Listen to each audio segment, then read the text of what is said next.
3 primeiros versículos do capítulo 2, versículo 1, 2 e 3.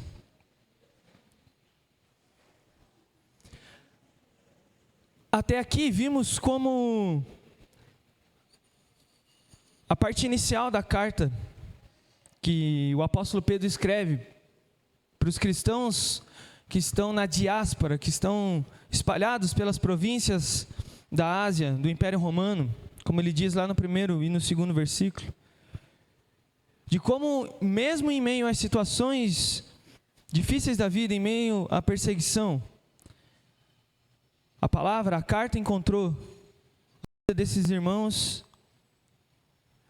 como um cuidado para descrever como a graça salvadora que Deus nos concede desde os tempos eternos, como ele vai falar lá no versículo 3.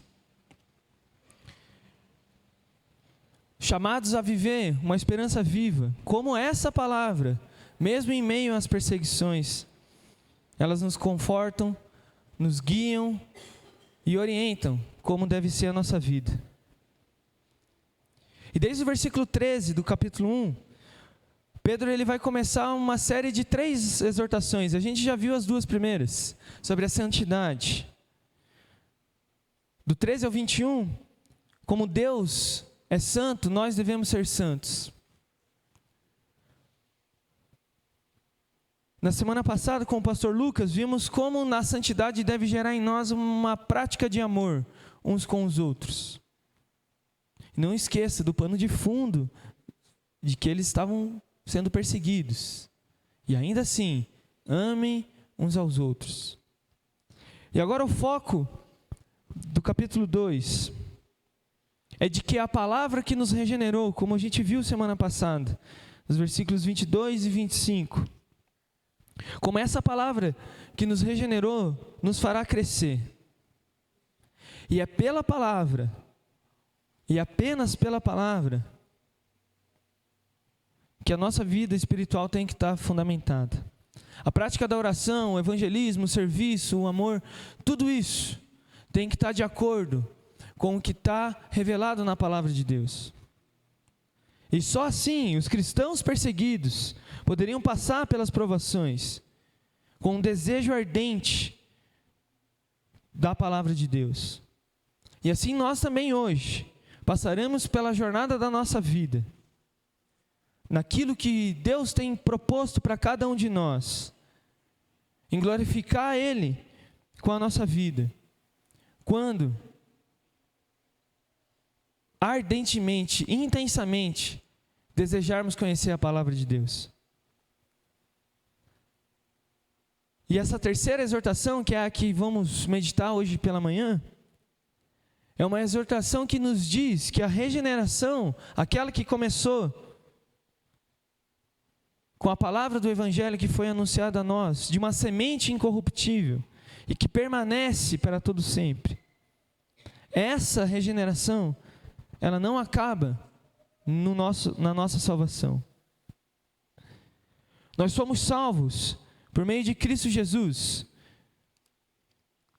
Uma salvação que já foi anunciada pelos profetas lá no Antigo Testamento. 1 Pedro 12 vai falar disso. Por isso devemos ser santos, como Deus é. Por isso devemos amar uns aos outros, porque o amor de Deus nos alcançou. E por isso também, hoje, vamos aprender que devemos crescer espiritualmente, com um desejo intenso e ardente pela palavra. E esse é um ponto interessante de como, ao longo da história do povo de Deus, somos lembrados a respeito da importância de abandonarmos práticas da nossa vida que não condizem com os valores do reino. E a partir da luz do Evangelho, da semente do Evangelho que foi plantada em nós, a partir dessa luz, podemos voltar totalmente os nossos corações e as nossas vidas ao Deus que nos regenerou. Por isso, as exortações que o apóstolo Pedro fez, no capítulo 1, de ser santo, de amar, e agora no capítulo 2, de abandonar o pecado, não são simples dicas de como se viver, mas é resultado da poderosa ação da graça salvadora de Deus, que foi preparada por nós desde a criação, anunciada nos profetas no Antigo Testamento e revelada finalmente em Cristo Jesus. Porque eu e você fomos eleitos por Deus para vivermos como seus filhos, em santidade, e o mundo deve reconhecer isso, mesmo quando as circunstâncias da vida nos forçarem a agir em oposição aos valores do reino. Os irmãos que receberam essa carta, os primeiros leitores da carta, eram pessoas que tão logo perderiam as suas vidas por causa do amor ao Evangelho.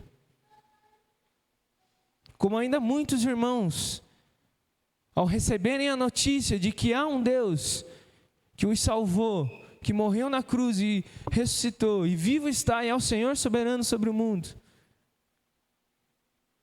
perdem a sua vida.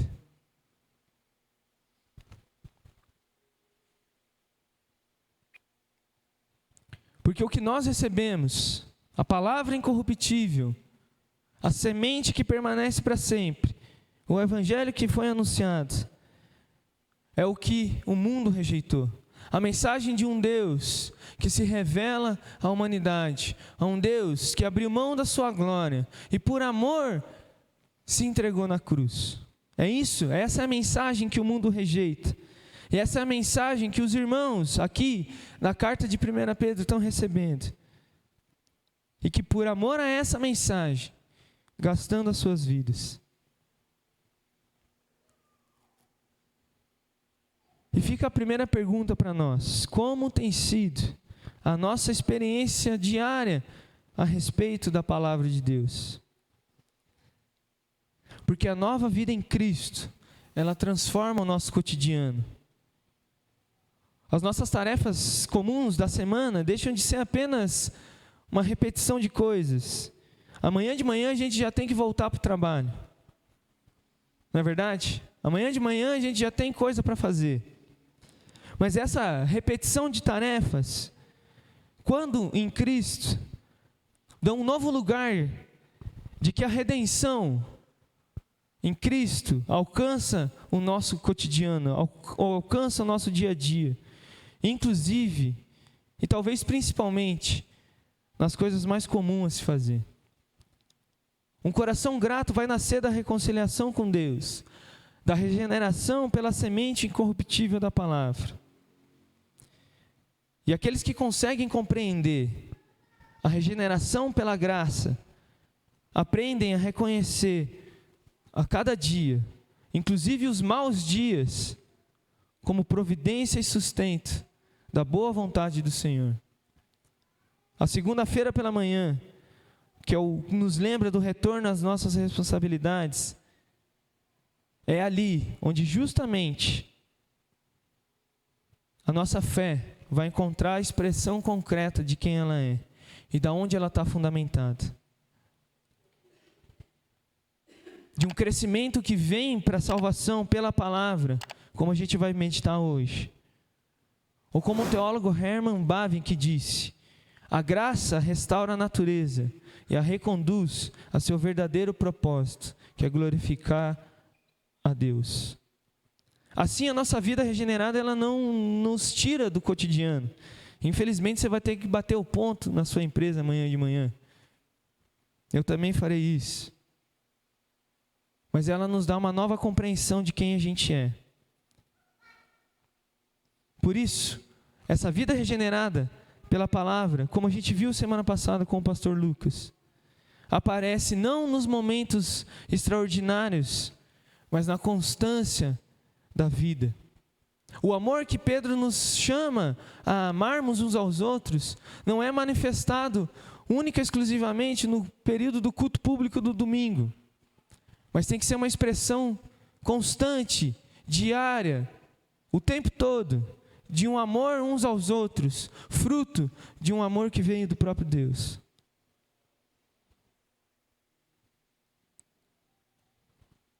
O cotidiano, a vida comum, então, ela passa a ser resultado de uma vida formada em Cristo.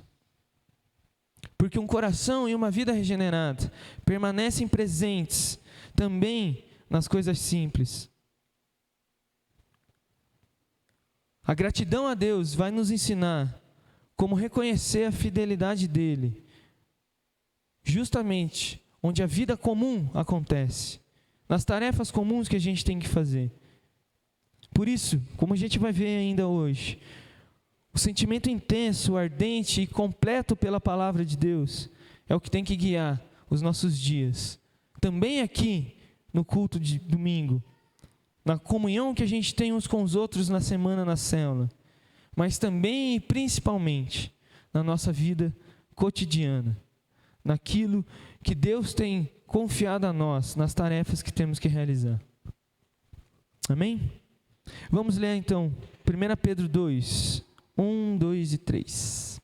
Portanto, abandonem toda a maldade, todo engano, a hipocrisia e a inveja, bem como todo tipo de maledicência. Como crianças recém-nascidas, desejem o genuíno leite espiritual, para que por ele lhes seja dado crescimento para a salvação, se é que vocês já têm a experiência de que o Senhor é bondoso. Vamos orar? Senhor, estamos diante da sua palavra, diante da sua igreja, Deus. Pedimos, Deus, que o Senhor fale aos nossos corações, que a gente esteja com os nossos ouvidos atentos a ouvir o que o Senhor tem para nós nessa manhã. E que a gente seja, Deus, transformado pela poderosa ação do Espírito Santo, para que a gente saia daqui, Deus, desejando, amando ardentemente a sua palavra. Em nome de Jesus que oramos. Amém. Muito bem.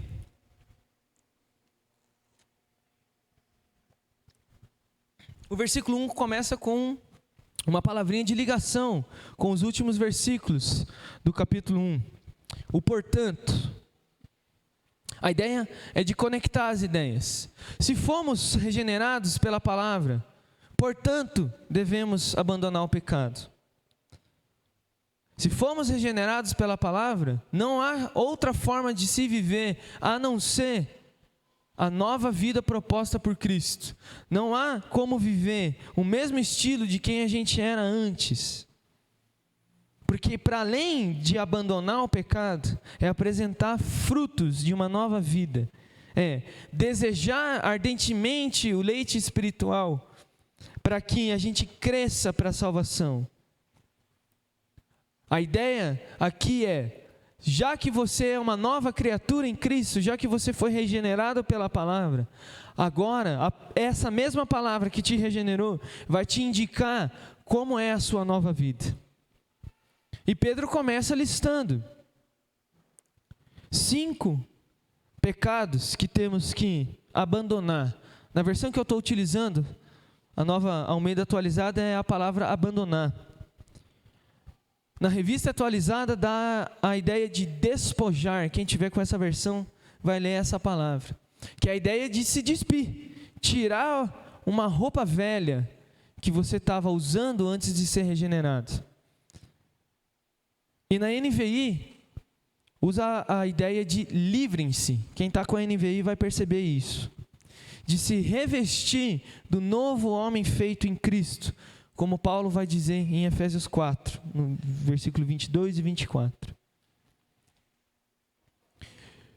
E existem uma série de listas de pecados que temos que abandonar na nossa vida. Pedro aqui vai listar 5. Quais são esses? O primeiro deles é a maldade. A palavra maldade, ela tem um sentido aqui que Pedro vai usar de não só fazer o mal para alguém, como desejar o mal para alguém. E pensa no contexto mais uma vez. Irmãos e irmãs na fé em Cristo, que são perseguidos, presos, tiveram que sair das suas casas, tiveram que fugir dos lugares que viviam, para habitar em terras estrangeiras, por conta do amor a Cristo Jesus. Isso geraria um sentimento de uma indignação muito grande. Não é verdade? De um ódio contra essas autoridades que estão perseguindo esses cristãos. Porque eles não estavam fazendo nada de errado, a não ser viver a nova vida em Cristo. E ainda assim, foram perseguidos, fugiram, estavam sofrendo. E é interessante que o primeiro pecado que Pedro vai listar, de que a gente tem que se despir disso, tem que abandonar, é justamente um pecado que não tem a ver só com a ação de prejudicar alguém, mas de desejar o mal a essa pessoa. E eu não sei você, mas eu desejaria o mal para quem está me perseguindo. Ainda mais por eu não estar fazendo nada de errado. Pregando a palavra que regenera a vida, que traz salvação, que traz o perdão. E ele vai falar no capítulo 3, o apóstolo Pedro vai falar no capítulo 3, que bom que vocês sofrem por fazer o bem. Muito pior seria se vocês sofressem por estar fazendo mal. Se a nossa vida foi regenerada em Cristo Jesus, as consequências do mundo podem ser muito diferentes e piores do que a gente possa imaginar. Mas ainda assim, a palavra nos alerta: não desejem o mal. Do contrário, como o próprio Jesus vai falar, né? Amem os seus inimigos. Isso não é nada fácil. Se fosse fácil, tenho certeza que não estaria na Bíblia falando para a gente fazer.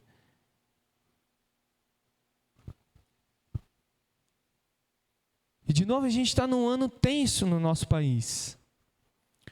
Um ano que muitas vezes as nossas opiniões sobre o mundo vão definir o caráter do jeito que a gente se relaciona com as pessoas. Logo, logo vai começar as campanhas eleitorais. E o jogo político, ele é muito perverso. Cada um dos lados políticos vai jogar o outro como se fossem as piores criaturas do planeta Terra. Não é verdade? Não estou mentindo nisso. E muitas vezes nós, irmãos e irmãs em Cristo, entramos nesse jogo achando que é isso que define quem nós somos. Quando o que Pedro vai falar é o desejo genuíno da palavra que nos desenvolve. O que a gente tem desejado para aqueles que não pensam como nós? O que a gente tem feito em nome de defender uma causa que acreditamos ser a justa? Será que temos agido com maldade? Será que temos agido buscando prejudicar, manchar a vida de quem não pensa como nós? O segundo pecado que Pedro vai listar aqui é o engano. E a palavra engano tem a ideia de algo que tem a aparência de verdade, mas que no fundo serve para enganar, serve para confundir. E o nosso mundo, e aí não é exclusividade do nosso povo brasileiro, o mundo de hoje como um todo, ele é feito em cima, muitas vezes, de eu sempre tenho que tirar vantagens em cima da outra pessoa. Não é verdade? Quem assiste esporte, futebol principalmente, sabe muito bem disso. Não é verdade? Se o juiz erra contra o meu time, ele está roubando. Né? E é verdade. Essa semana anularam um pênalti para o Grêmio que foi pênalti. Então o juiz roubou. Péssimo. Mas na final do Gauchão deu um pênalti que foi pênalti. Entendeu? Esse é o ponto. É assim que a gente pensa, o engano, né? Eu sempre tenho que sair por cima. Se o erro me prejudica, ele é erro. Mas se me beneficia, não. Aí tá bom, porque eu estou tirando proveito da vantagem. Hoje tem Atletiba, né, Claudião? Garanto que vai ter reclamação da arbitragem no final para o time que perder. Até se empatar, deu os dois daí, né? Se empata, é os dois que reclamam, né? Esse é o negócio. Mas vai ter. Essa é a ideia do engano. É um senso de justiça que ele não é tão justo assim. É uma justiça que ela só é justa se ela me beneficia. Senão, ela está errada.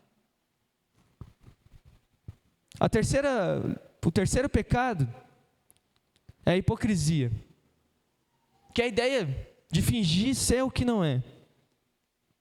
É uma atitude externa que esconde as verdadeiras intenções. E esse alerta fica para nós, principalmente de dentro da igreja. Porque nem tudo que aparenta ter fé genuína é uma fé genuína. Muitas vezes, muitos que se levantam para pregar a palavra, usam da palavra para o próprio benefício. A gente estava falando um pouquinho disso na IBD hoje de manhã. O quarto pecado é a inveja. Que para além de só desejar aquilo que o outro não tem, como o Atlético deseja os pontos do Coxa na tabela, ou o Inter deseja do Grêmio, né? É você querer ser tudo aquilo que é a pessoa. De não reconhecer as bênçãos que Deus deu para aquela pessoa. De encarar a vida como se fosse uma competição. Na verdade, a vida com Deus, ela é uma competição. Ela é uma corrida. Mas ela é uma corrida que eu não tenho que chegar na frente de ninguém. Na verdade, eu tenho que chegar junto, com um número máximo de pessoas que eu puder trazer para perto, pela palavra, pela pregação do Evangelho. E o quinto pecado são as maledicências.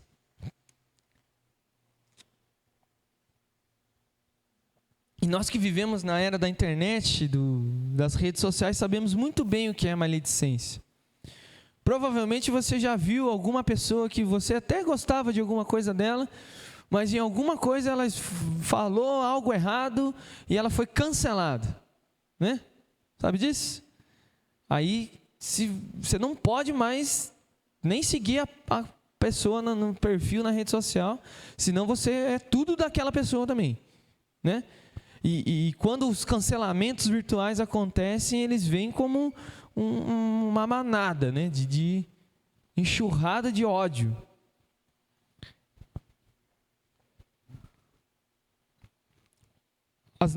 Os discursos, aquilo que a gente tem sobre a vida das pessoas conta muito.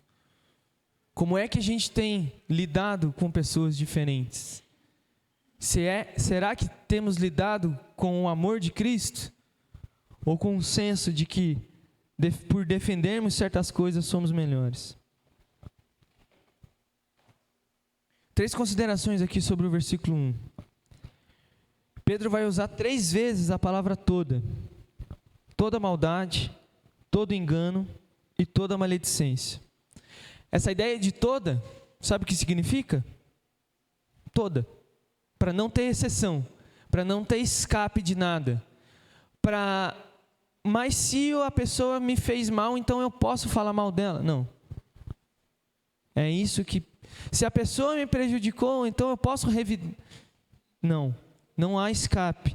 Numa vida regenerada em Cristo Jesus, o que predomina é a santidade, é o crescimento espiritual, é o amor.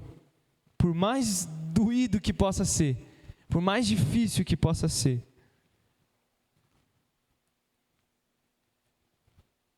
É a santidade que vai moldar a nossa vida.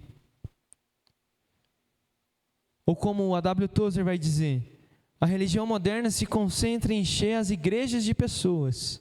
E ele falou isso no início do século XX, galera. E o verdadeiro evangelho enfatiza em encher as pessoas de Deus. É isso que Pedro está falando. O contrário, a fuga do pecado, não é ter uma vida justa e boa, mas é uma vida justa e boa baseada na palavra. Uma segunda, que a hipocrisia e a inveja, originalmente elas estão no plural, justamente com essa ideia de não se escapar de nada. A forma que você é e se comporta diante do povo de Deus é a mesma forma que eu e você devemos nos comportar quando a gente estiver no nosso trabalho. Naquelas situações que a gente tem que dar um jeitinho para resolver, é ali que a nossa fé vai encontrar as razões concretas, como eu falei antes. Mas pensa então, por que Pedro, a terceira consideração por que Pedro começa essa parte, essa terceira exortação, lembrando dos cristãos para abandonar os pecados, de gente que estava sofrendo perseguição. Ele poderia muito bem falar, né, se revoltem contra as autoridades, né, xinguem o imperador que está perseguindo, porque ele está sendo injusto com vocês. Mas ele está falando justamente o contrário. Porque muitas vezes as situações difíceis da vida, elas vão nos impulsionar, nos forçar a agir e falar e pensar o que não convém. No capítulo 3, Pedro vai escrever qual é a resposta diante disso, diante das dificuldades. Porque o que nos pressiona a abandonarmos o caminho da santidade muitas vezes são essas situações difíceis, as provações e as intempéries da vida. A nossa igreja sabe muito bem o que é passar por dificuldade, por chorar junto, por passar por provação. Mas é exatamente nesse combate, a tendência de irmos contra os valores do reino, que Pedro vai nos alertar. E vai alertar os irmãos que receberam a carta. Esses irmãos que estavam em terras distantes, que estavam sofrendo violência do Império Romano, a abandonar o pecado, porque fomos regenerados. Adianta uma folha aí, no capítulo 3, no versículo 15. Santifiquem a Cristo. E ele começa, pelo contrário, daquilo que vocês estão sofrendo, pelo contrário, santifiquem a Cristo como Senhor no seu coração, estando sempre preparados para responder todo aquele que pedir a razão da esperança que vocês têm. O que Pedro vai falar é justamente isso, santificar a Cristo no coração. Reconhecer profundamente o que nós cremos. Porque muitos no mundo dizem conhecer a Cristo, dizem ser cristãos. Mas a maioria dessas pessoas possuem apenas opiniões religiosas. E tem uma diferença muito grande em conhecer a Cristo, conhecer a palavra, desejar ardentemente a palavra, do que ter uma opinião religiosa, do que ter valores religiosos.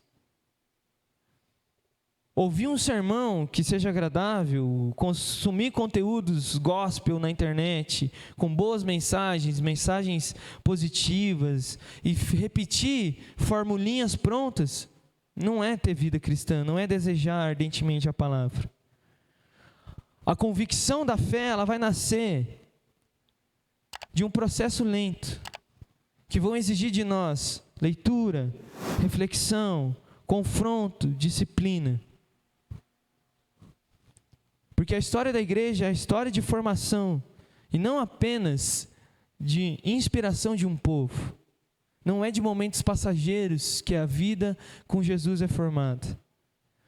Todos os grandes movimentos avivalistas que tivemos na história ocorreram debaixo de intensa e profunda oração e estudo da palavra. Uns anos atrás a gente estudou sobre avivamento. E o segredo do avivamento, lá em Miqueias vai estar, quando o povo redescobriu a palavra. João Calvino vai nos dizer que a fé é um firme e certo conhecimento da benevolência de Deus. Assim, a fé não é apenas uma opinião, mas é uma convicção que é formada pela palavra e revelada pela palavra, regenerada pela palavra e que nos faz crescer pela palavra.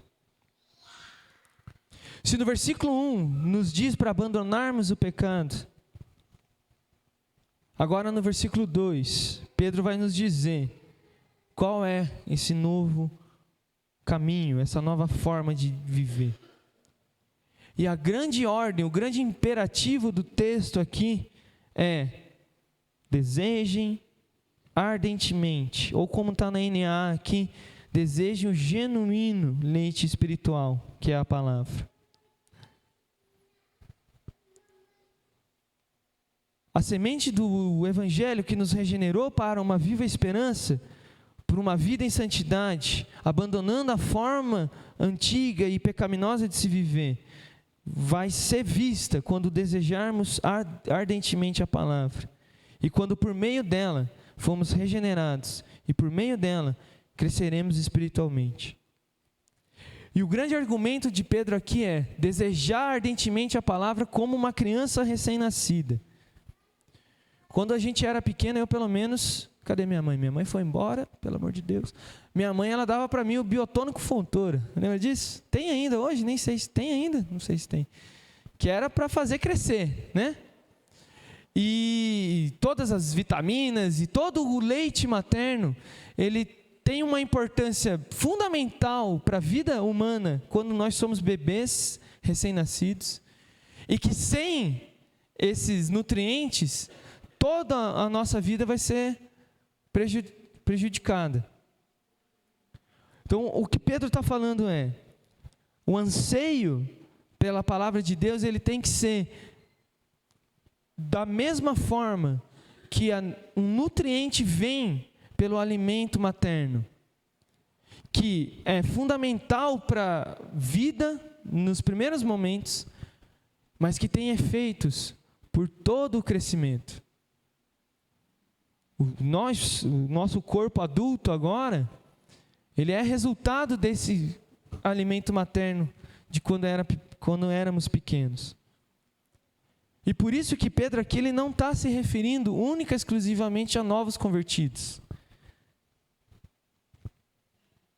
A ideia aqui é conhecer a palavra, as maravilhas do Evangelho, aquilo que foi anunciado, mas aprofundar esse conhecimento, investir tempo na leitura bíblica, é gastar tempo conhecendo.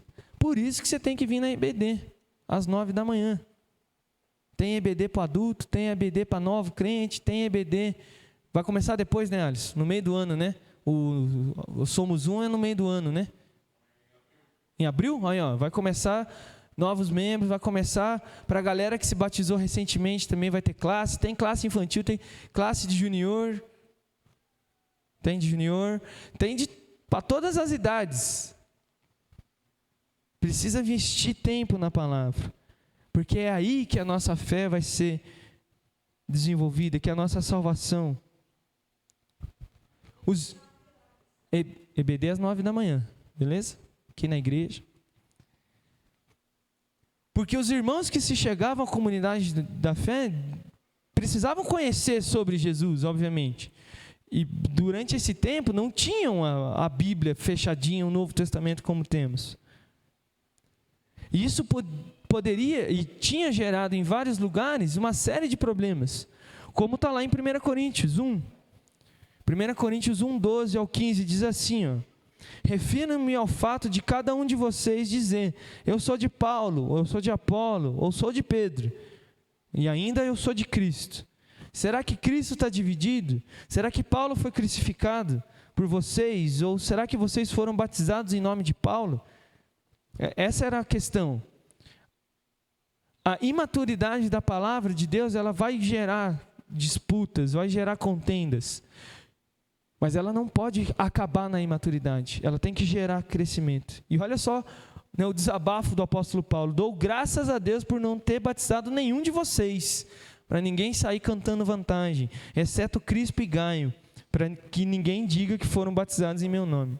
Esse era o nível da imaturidade de uma igreja, como a igreja de Corinto. Ou no capítulo 3, eu não pude falar a vocês, capítulo 3, 1, como pessoas espirituais, e sim como pessoas carnais, como crianças em Cristo.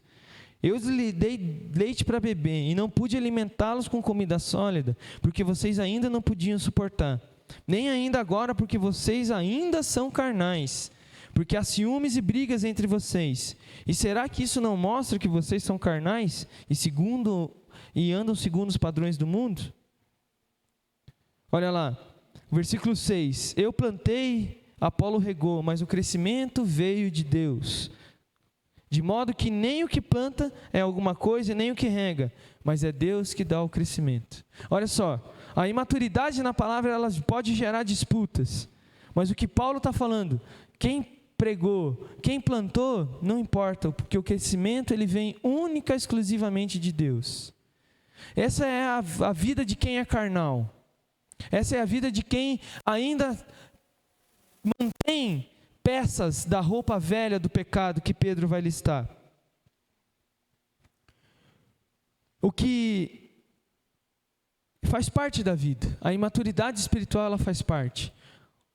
O conhecimento raso sobre a palavra faz parte da vida de um novo convertido. Mas ele não pode significar estagnação. Para Paulo, em 1 Coríntios, o leite espiritual era resultado dessa imaturidade, da carnalidade dos cristãos lá em Corinto, o que impedia o crescimento da igreja. Já para Pedro, aí é a grande diferença. O leite espiritual, ele é o sentido da necessidade, é o sentido de que sem isso nós não cresceremos. Sem um ardente desejo pela palavra, não há crescimento. Porque o que Pedro vai nos dizer então, não está direcionado apenas aos irmãos, os novos convertidos, mas a todo aquele que foi regenerado. Quer ver? Vamos fazer uma pesquisa de campo rapidinho. Quem tem 1 ano de conversão aqui? Ou menos de 1 ano de conversão? Quem tem 2 anos de conversão? Quem tem 5 anos de conversão? Quem tem 10 anos de conversão aqui? Quem tem 15 anos? Quem tem 20, 30, todos os anos, os 89 anos de conversão? Tanto aqueles que se converteram há 5 anos, 10, 1, 2, 20, 30, ou como o caso do pastor Joel, que faz uns 80 anos que é convertido, todos nós necessitamos do leite espiritual como uma necessidade vital para a nossa vida. Nós não somos do leite espiritual de 1 Coríntios, da imaturidade, porque nós crescemos na palavra. Por isso, desejar ardentemente a palavra de Deus é o que nos dará o crescimento espiritual. Olha lá o que está escrito em Colossenses 2. Colossenses 2, 6 e 7. Portanto, assim como vocês receberam Cristo Jesus, o Senhor, continuem a viver nele, estando enraizados e edificados nele e confirmados na fé, como foi ensinado a vocês, crescendo em ações de graças. Por isso que é aqui o que Pedro está dizendo para os cristãos da diáspora ali, né, os primeiros ouvintes da carta, leitores da carta, não é só o se dediquem à palavra. É um se dedicar à palavra como se a vida de vocês dependesse disso. Não é só decorar curiosidades sobre a Bíblia. Sabe? Decorei 10 versículos essa semana. Descobri que tal livro foi escrito por tal pessoa em tal lugar. Que a Bíblia, não são só curiosidadezinhas da Bíblia, mas é um conhecimento que molda a vida. Porque essas comunidades, elas eram formadas por novos cristãos, pessoas que tinham se convertido há pouco tempo, mas por aqueles que há pelo menos uns 30 anos caminhavam com Jesus, que é mais ou menos o período em que a carta foi escrita, uns 30 anos depois da ressurreição de Jesus. E assim é a nossa igreja, marcada por gente que se converteu há mais e menos tempo, e que todos nós necessitam diariamente do leite espiritual da palavra. Como eu falei antes, né?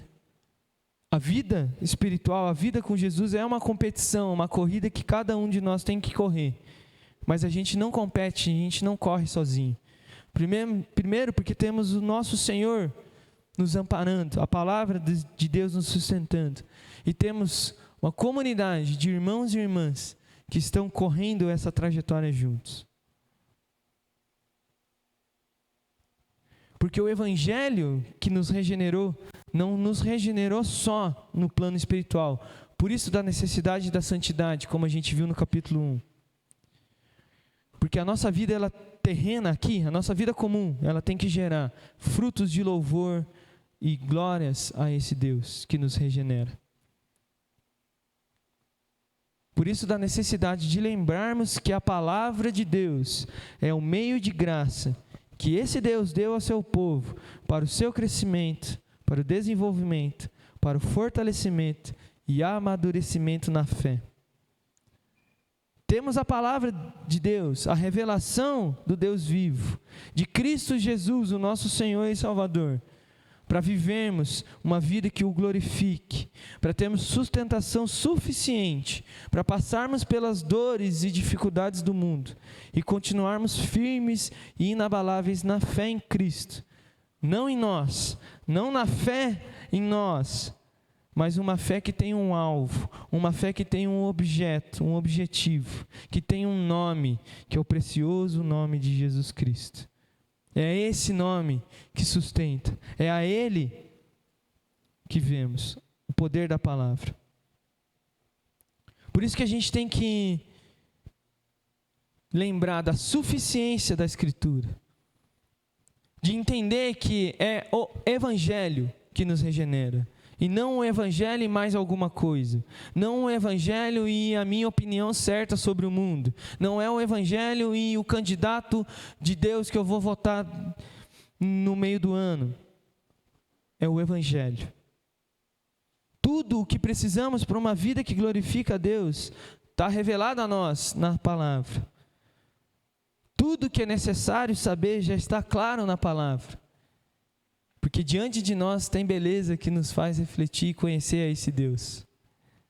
Quando somos regenerados em Deus.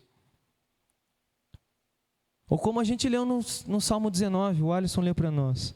A lei do Senhor é perfeita e restaura a alma. O testemunho do Senhor é fiel e dá sabedoria aos simples.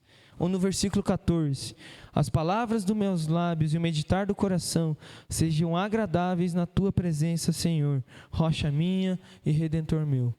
As palavras dos lábios, dos nossos lábios e o meditar do coração só serão agradáveis ao Senhor quando intensamente desejarmos a palavra de Deus como um alimento vital para a nossa vida. Por isso, uma consideração sobre o versículo 2, primeira é: desejar a palavra do Senhor não é algo pequeno, não é só de querer alguma coisa, como a gente quer almoçar daqui a pouco, sabe? Que estamos com fome já, beleza, mas não é só sobre isso, é uma dependência vital, é uma necessidade profunda de quem nós somos a partir do que a palavra nos diz, como a dama falou, lendo a frase de Agostinho no início do culto. Não é somente aprender a palavra, mas é ser regenerado. O A.W. Tozer vai dizer que precisamos do Evangelho todos os dias da nossa vida. Precisamos dessa palavra, de saber que há um Deus justo, que pagou o preço do pecado, morrendo na cruz, ressuscitando em nosso favor.